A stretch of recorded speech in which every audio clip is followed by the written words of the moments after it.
सोचिए, अगर आपके किए गए पाप इतने भयानक हों कि मौत के बाद आपको इंसान का जन्म ही न मिले, बल्कि किसी रेंगने वाले कीड़े, जहरीले सांप या गधे की योनि में जन्म लेना पड़े।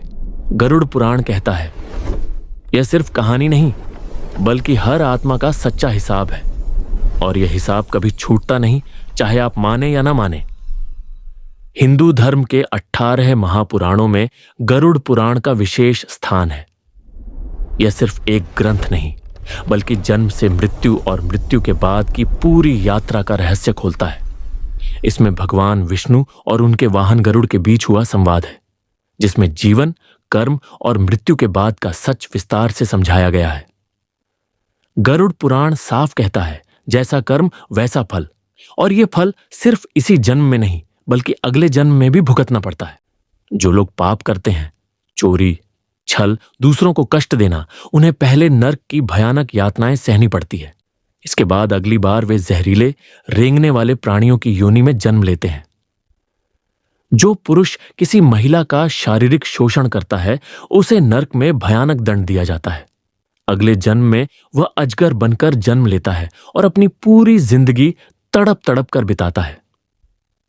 अगर कोई पुरुष अपने गुरु की पत्नी से अवैध संबंध बनाता है, तो गरुड़ पुराण कहता है, अगले जन्म में वह गिरगिट या छिपकली बनकर जन्म लेता है और जीवन भर रेंगते हुए यातनाएं सहता है। दोस्त की पत्नी के साथ संबंध बनाना महापाप है।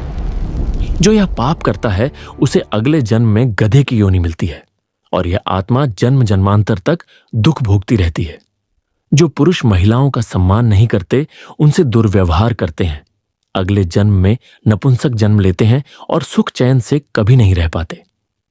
गरुड़ पुराण कहता है, विवाहित महिला अगर पराये पुरुष से संबंध बनाती है, तो उसे नर्क की भयानक यातनाएं झेलनी पड़ती है। अगले जन्म में उसका रूप छिपकली, सांप या चमगादड़ जैसा होता है। लेकिन यह सब सुनकर डरने के बजाय गरुड़ पुराण हमें रास्ता भी दिखाता है। अगर इंसान अपने जीवन में अच्छे और पुण्य कर्म करे, माता पिता, गुरु और स्त्रियों का सम्मान करे, धर्म का पालन करे, तो उसे फिर से मनुष्य योनि मिलती है और नरक की यातनाएं खत्म हो जाती हैं। याद रखिए, मौत के बाद सब कुछ खत्म नहीं होता। असल हिसाब किताब तो यमलोक में शुरू होता है।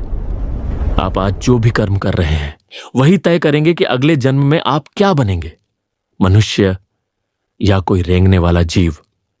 तो सोचिए, आप किस जन्म के लिए अपने कर्म लिख रहे हैं।